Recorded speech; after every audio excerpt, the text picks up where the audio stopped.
Claude is one of the many AI chatbots that you can use day to day to ask it a bunch of different questions.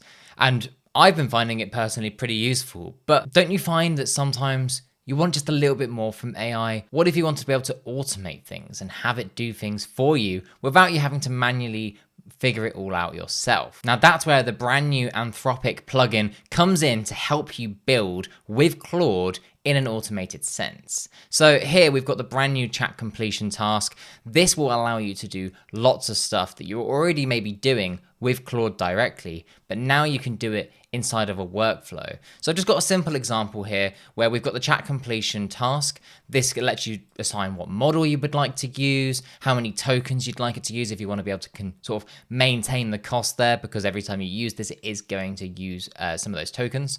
And then you can give it a list of messages. Now, the thing that I really like about this is the fact that you can give it number of different messages and of different types. So here I've just given it one user message, but I can give it an assistant message. So if you end up asking multiple requests, you can pass the previous response from Claude and send it back to it. So it has that context of what you're talking about, so it can use that in your next user prompt. So lots of options here for being able to ask it multiple prompts. Something else that's worth noting as well is there is a system property. So this is useful for being able to tell Claude how you want it to respond, what kind of tone of voice you want to use, what kind of responses you're expecting, and maybe you're expecting the response in a very particular format.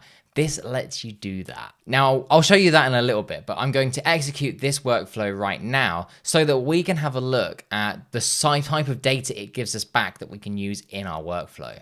So we can see here in outputs, it produces two different outputs for this task. We've got the raw text, so here it's just given us Tokyo, which is what we expected, but we also get the raw response. And if I just use debug expression, we can view that a little bit nicer here. So it gives us a lot more information about what happened, how many tokens it's used, and so on. So if you need some more information about that response, you can access that with the raw response too. Now, I wanted to take this a step further and build an example that can do more and actually makes use of where AI can be really helpful. So let's explain the problem here. I am not particularly good at waking up in the morning. I'm sure there are others out there who feel the same way. And one problem I have, especially if I need to commute into London, is I need to check if the trains are running, if there's no issues, and specifically if the train I normally get is delayed, if I need to get an earlier train.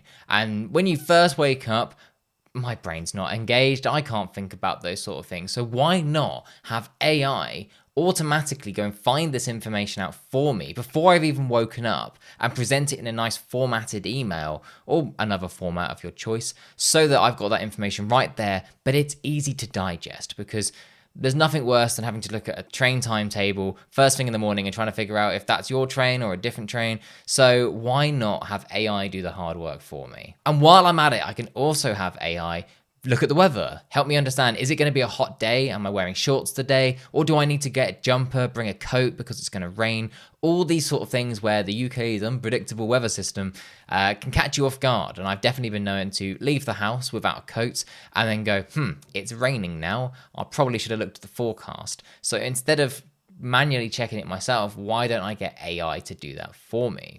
So let me walk you through how I've built this using Kestra. So to begin with, I'm using Open Weather Map to get this weather information. They've got a really good API that's got a good free tier as well if you're interested, but there is loads of data you can get here about weather.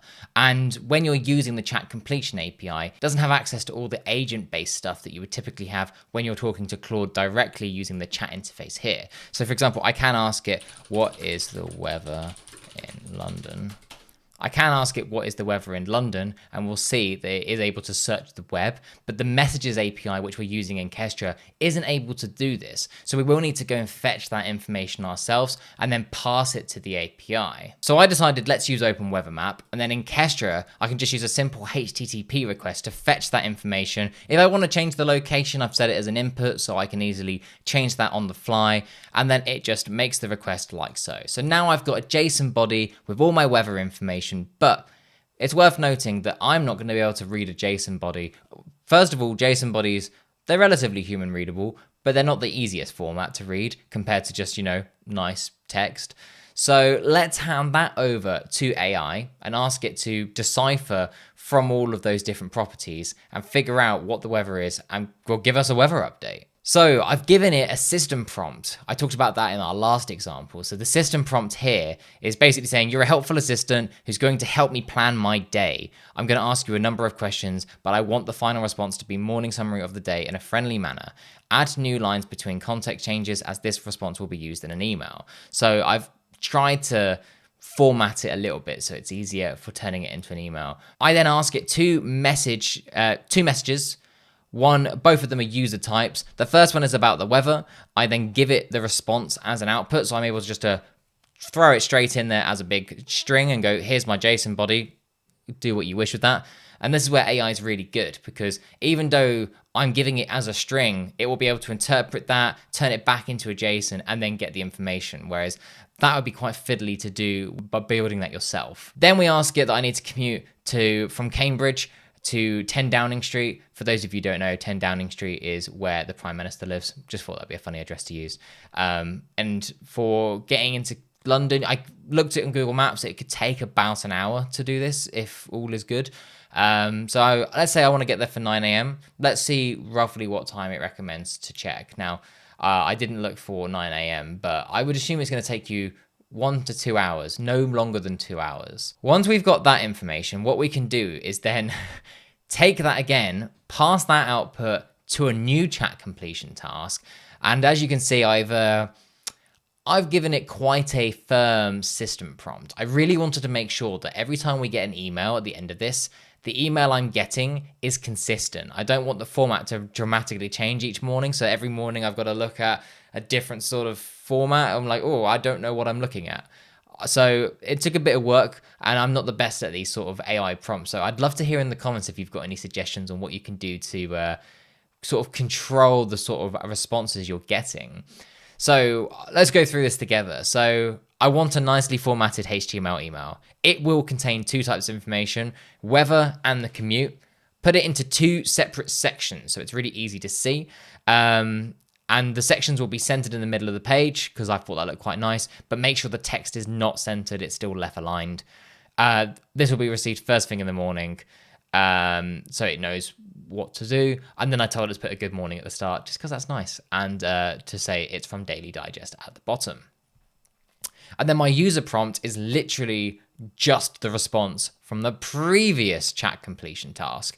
So I've just given it straight the response. I've not given it any extra fluff. I've just said, this is the response. The system prompt has given it enough information of what to do with that.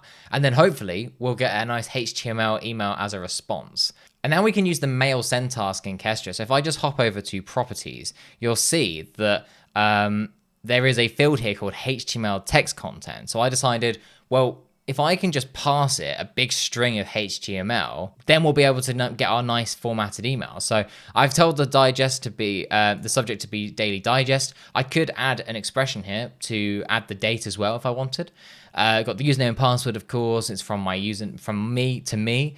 And then I've just got it running on a trigger. I've actually set this trigger to run at 8 a.m. my time because Kestra itself is running on UTC and I'm UTC +1. So this will run at 8 a.m. I should probably run this earlier. So let's change that to really early. Like I want this to be done definitely before I wake up. And then I'm just using plugin defaults at the bottom so that for those two different chat completion tasks, which we can see quite nicely here in the topology view, the API key and the model and the max tokens, I don't have to repeat. That's just set in stone for both of those tasks. So that's enough talking from me. I think let's run this workflow and see what it can produce. I've been quite excited by the output of this because it works quite quickly and quite effectively. So let's run this. It's going to fetch that weather data and you'll see what I mean. Like, there's no way on earth that I'm going to read that in the morning and understand what on earth any of this means. But luckily, that's what AI is very useful at. We get the Daily Digest. So you can see here that if I debug that, it's given me this big old block of text. And then I tell it to turn it into HTML, which then looks a little bit like this. So we've got a nice formatted HTML email. And then if I go to my inbox, this is what we get in the morning. So we get the temperature. It's going to be 18.5 degrees but feel like 17.7, broken clouds, light wind, visibility is excellent, and looking out the window, yeah, I'd say that is pretty accurate. And then for departing, it reckons we should depart Cambridge at about 7:30. We'll get to King's Cross for 8:15, which is 45 minutes on the trains, semi-reasonable depending on the type of train you get. Then you've got to take the Victoria line to Westminster, which is correct, and then you can walk to 10 Downing Street. So I would say fairly good. ID for security clearance, very good, very good. And yeah, this will just automatically send now every day. So when I wake up, I'll have this nice email in my inbox ready to go. I thought this was really cool, and I thought it was a really good way of showing how AI can take what is a simple prompt and turn it into a full-fledged email so you don't have to think about it. And I built this all using Kestra. It just shows Kestra's versatility for being able to do things like API calls, to interacting with AI, to then being able to send emails. And I did this all quite simply using the Kestra workflow builder in YAML, but you do have the option to build in no code if you'd like as well. So if you want to be able to modify those different properties, you can do that in the no code editor too. So that is how you can build AI workflows using Claude. Let me know in the comments below what kind of AI workflows you're building. I find this new world of AI workflows really interesting, and I'm curious to understand what sort of things people are finding actually useful or what things people are just experimenting with. So do let us know in the comments below, and yeah, happy building.